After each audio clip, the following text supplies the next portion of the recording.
¿Qué tal, queridos amigos? Muy buenos días.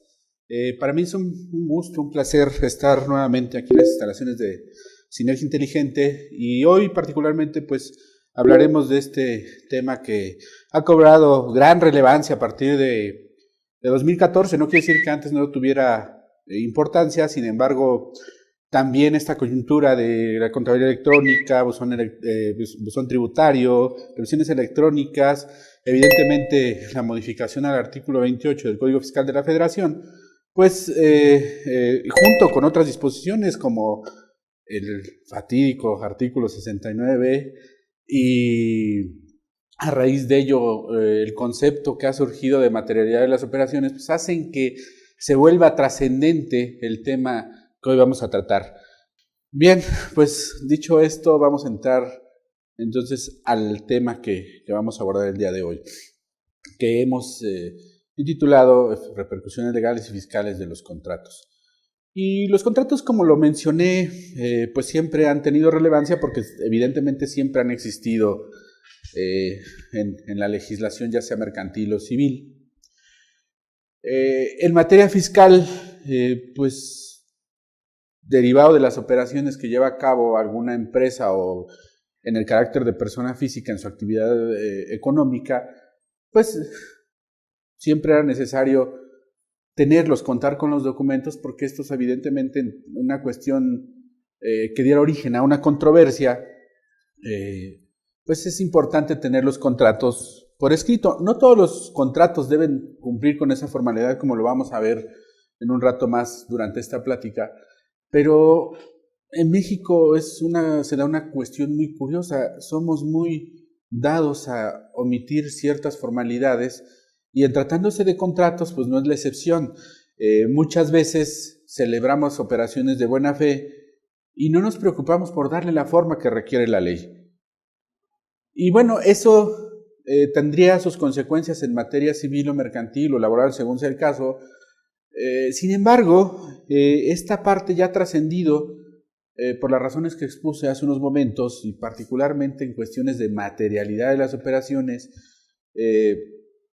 que no nos permiten, a juicio de la autoridad, acreditar que realmente se efectuaron las operaciones que nosotros señalamos que se han celebrado. En virtud de ello, pues evidentemente el tema de los contratos se vuelve sumamente relevante. De ahí que alguna vez se nos ocurrió desarrollar este tema y bueno, pues vamos a ver cómo en el transcurso de estas 4 horas que tenemos para adelante, algunas ideas respecto de los contratos, por supuesto la importancia que tiene de contar físicamente con el documento y en algunos casos darle las formalidades que no existen en la ley, como lo vamos a apreciar, que sin embargo la autoridad, particularmente el Servicio de Administración Tributaria, está solicitando que reúnan tales formalidades. Pues bueno, vamos aquí a hacer algunas recomendaciones sobre el cumplimiento o sobre la formalidad que está requiriendo el SAT. Antes de entrar al análisis de los contratos, en mis pláticas siempre proyecto este cuadro que nos puede ilustrar cómo es que la autoridad actualmente, la autoridad tributaria por supuesto, está ejerciendo las facultades o de cuáles elementos se sirve para poder practicar no solo facultades de comprobación, sino allegarse de elementos para fiscalizarnos. Y este cuadro que ustedes están viendo en pantalla, pues lo he dividido en 4 partes, en 4 rebanadas del pastel, que son leyes fiscales y mercantiles, leyes financieras, la ley antilavado y el Código Penal, y los tratados y convenios internacionales. No voy a abordar mucho tiempo, lo voy a hacer de manera muy rápida, muy sucinta. ¿A qué me refiero con este cuadro? Para que alcancemos a dimensionar o tengamos una idea de todas las herramientas que tiene la autoridad para llegarse de información que finalmente va a servir para determinar créditos fiscales o por lo menos para iniciar procesos de fiscalización que culminen en la determinación de un crédito fiscal. Todas las reformas que se han presentado en los últimos años aparentemente tienen de acuerdo a su naturaleza que es diversa, hay reformas a las leyes mercantiles, al Código Penal, a las leyes tributarias, la reforma energética, la famosa denominada en su conjunto reforma financiera, etcétera. Todas estas reformas tienen un denominador común y lo vamos a ver al explicar este cuadro.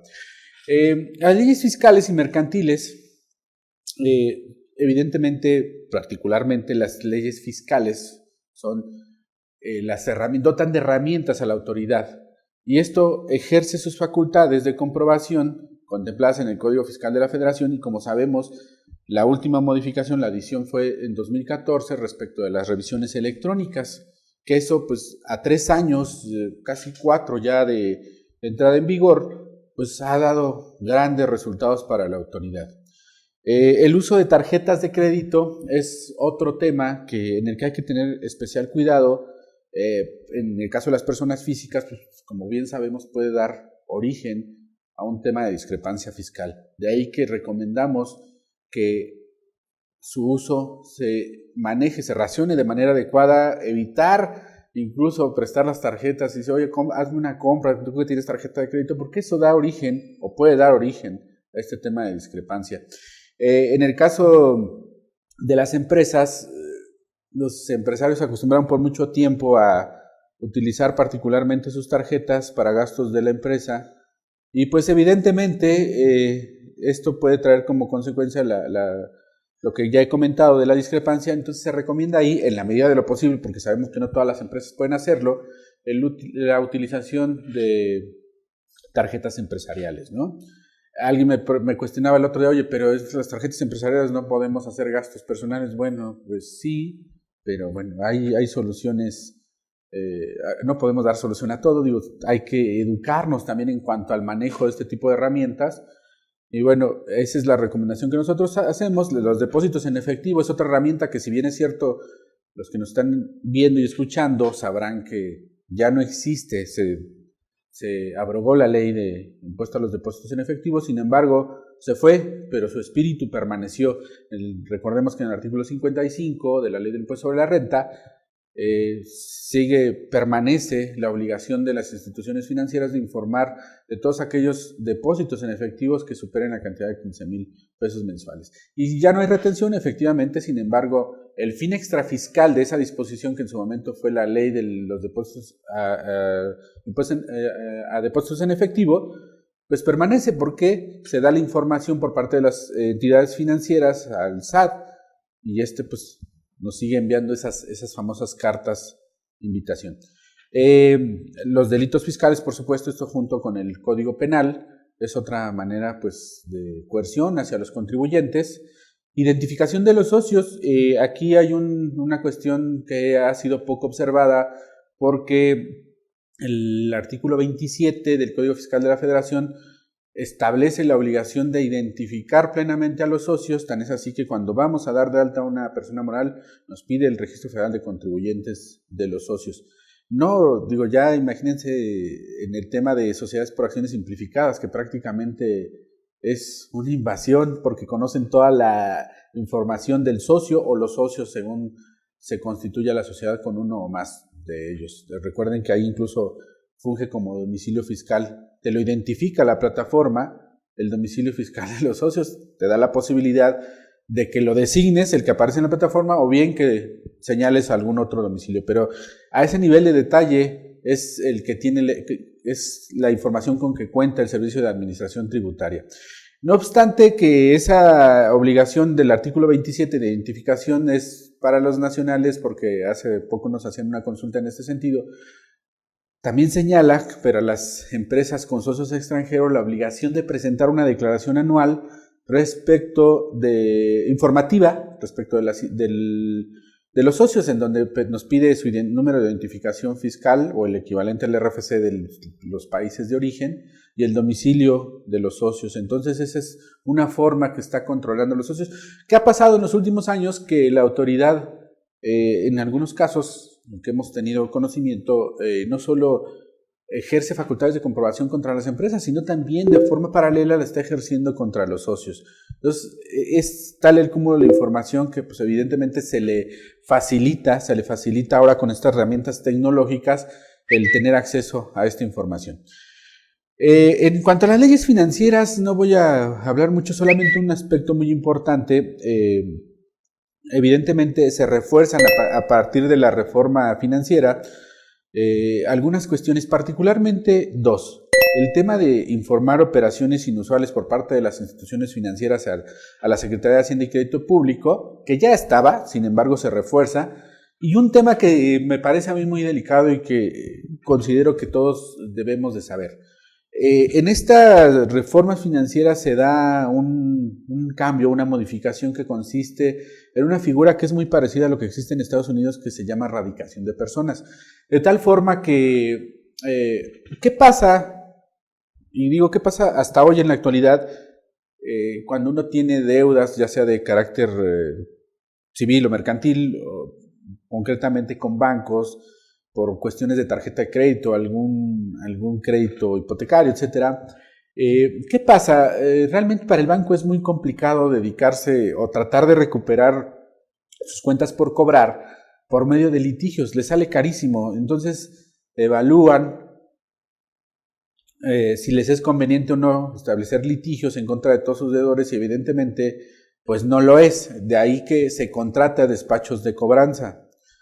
Y bueno, terminas negociando con las tarjetas de crédito y pagas una parte por medio de una condonación parcial, una quita. Y bueno, terminas con la consecuencia de que vas a irte al buró de crédito con esa calificación negativa. Y hasta ahí, pues digamos que esta es la forma en cómo se han hecho las cosas hasta el día de hoy. Esta reforma financiera trajo consigo esa nueva figura que les hablaba hace un par de minutos, la radicación de persona, que consiste en que cuando la autoridad puede emitir una orden, si se me permite el término de restricción, cuando una institución financiera demande a un acreditado el pago de las obligaciones que ha dejado de cubrir o cumplir. ¿Y qué va a hacer el juez? Oye, pues te emito una orden para que no salgas de la ciudad. Es una orden de restricción. ¿Y qué va a pasar después? Que aquí está la cuestión delicada. Que si la gente desacata ese mandato de una autoridad, de un juez, entonces sí puede dar lugar a una detención. ¿Y por qué comento esto? Recordemos lo que establece el artículo 17 constitucional, que nadie puede ser aprisionado por deudas de carácter puramente civil. Y entonces, este es el camino que se pretende seguir para coaccionar a la gente a que pague sus deudas. A mi juicio, esta medida, cuando alguien que tiene una restricción, entonces hay un desacato a un mandamiento judicial de un juez, y entonces sí podrían en ese momento detenerlo. Entonces, no obstante que se cree esta figura, yo creo que no deja de ser inconstitucional, porque el origen, a pesar de todo este camino que se contempla seguir, no deja de ser una deuda de carácter civil. Entonces, esta es la parte delicada que les quería remarcar nada más en cuanto al tema de leyes financieras, tenerlo en cuenta. Hasta el día de hoy no tengo conocimiento que se esté aplicando, sin embargo existen las leyes y es importante en virtud de ello saberlo. La ley antilavado y el Código Penal, pues sabemos que desde 2012 entró en vigor la ley antilavado, que tiene un nombre larguísimo aquí nada más para evitar hacer el pronunciamiento respecto del nombre completo, nada más ley antilavado. Pues básicamente tiene como origen restringir o identificar el uso de los recursos en efectivo. Sabemos que la ley contempla 17 hipótesis por las cuales en todas se tiene que identificar a quien realiza las operaciones. En otras tantas se tiene que presentar la información en la página de la Secretaría. Y bueno, pues son medidas que van sumando para que la autoridad tenga haga de su conocimiento toda la información necesaria para saber quién está manejando el efectivo. La cuestión aquí, el uso de esta ley es para restringir y en su caso identificar a quienes realizan este tipo de operaciones. Y finalmente los tratados y convenios internacionales, tenemos el FATCA, tenemos la OCDE, el famoso BEPS, tenemos diversos tratados que pues no solamente nos dan o nos dejan ver que la fiscalización no solamente ya es una cuestión interna, es decir, que solamente se da en el país, sino que con la aplicación de estos tratados, pues evidentemente la fiscalización de los mexicanos pues puede incluso traspasar fronteras y a manera de ejemplo el BEPS, y ya está en el anexo 25 de la resolución miscelánea, ya pueden incluso con ese intercambio de información que implica adherirse a estos convenios internacionales, puede saber México como gobierno dónde tiene bienes e inversiones un mexicano en cualquier país que esté adherido a la ONU. Y entonces platicaba con unos funcionarios del Servicio de Administración Tributaria hace unos días y me comentaban, bueno, pues es que la tendencia ahora va a ser que todas aquellas personas que tengan bienes en el extranjero, con esta información que podemos accesar o que pueden tener acceso, pues verificar de dónde han hecho ese patrimonio. Si es legal en los países en donde lo construyen, pues está bien, pero si no, entonces pretenden ahí ejercer actos de fiscalización. Yo sé que no es tan sencillo, sin embargo, esa es la intención que tiene el Servicio de Administración Tributaria y por eso me parece importante compartirles esta parte de tratados y convenios internacionales. Entonces, nada más en resumen, son todos estos elementos con que cuenta el SAT. Evidentemente existen muchos más. Si nos ponemos a hablar en el detalle, pues podemos hablar de notarios, de agencias de autos, de joyerías, etcétera, agencias, líneas aéreas que le fluyen información al SAT respecto de los pasajeros cuyo destino es fuera del país, es un destino internacional. Entonces, como esos, hay muchas otras fuentes de información para el Servicio de Administración Tributaria. Por lo tanto, es importante que las conozcamos y que en consecuencia también nos sirva para planear adecuadamente todas nuestras operaciones, o incluso más que planear cuando las celebramos, pues obviamente tenerlas debidamente respaldadas documentalmente hablando, tal y como lo establece el artículo 28 y el reglamento en su artículo 33, ¿no? Entonces, esa es parte importante y por eso me permito hacer siempre esta introducción con esta lámina. Y bueno, vamos a entrar ya a hablar particularmente de los contratos. Los contratos, el derecho, evidentemente los contratos surgen por virtud del derecho. El derecho a su vez se divide en derecho público, privado y social. ¿Por qué hacemos esta distinción? Porque es importante conocer cuál es la fuerza legal de un contrato entre nosotros como particulares. En esa medida señalamos que el derecho público, pues evidentemente son las normas que dicta el gobierno y que regulan la actividad del Estado con los particulares. Entonces, ejemplo de ello, pues evidentemente todas las leyes tributarias. El derecho privado son el derecho que rige entre particulares. Entonces aquí es importante porque aquí encuadran toda la parte contractual, todos los contratos. Y los contratos son la fuente de obligaciones por excelencia entre las partes que intervienen en la celebración de este acto jurídico. Entonces, esa celebración constituye ley para ellos y solamente va a intervenir el gobierno cuando haya una diferencia entre las partes que acudieron a la celebración de ese acto jurídico, es decir, de ese contrato. E interviene el gobierno a petición de una de esas partes para que dirima esas controversias y que en virtud de la interpretación que haga el juez respecto del contrato o acto jurídico que se somete a su jurisdicción para que éste dilucide la controversia, bueno, pues evidentemente en esa medida va el juez a interpretar el contrato y concederle la razón a una u otra parte. Entonces es importante por esta razón el tener el documento, porque pues en este se establecen los derechos y en contraparte las obligaciones de las de quienes participan en la celebración de este contrato. En el derecho privado, pues por ejemplo, evidentemente tenemos el tema del derecho civil, el derecho mercantil, que rige evidentemente para las partes que acuden a la celebración de un acto de esta naturaleza. Y bien, la tercera de las clasificaciones pues, es el derecho social. Y el derecho social, pues evidentemente es aquel que protege derechos sociales, valga la redundancia. Y como ejemplo tenemos el derecho laboral. El derecho laboral es el más claro ejemplo. Los derechos agrarios, por supuesto, que pues es la otra clasificación de este derecho. Entonces, nos centramos particularmente para efectos de este tema en el derecho privado, que reitero, únicamente involucra a los particulares. Y a grandes rasgos debemos señalar que el derecho privado se conforma por el derecho mercantil y el derecho civil.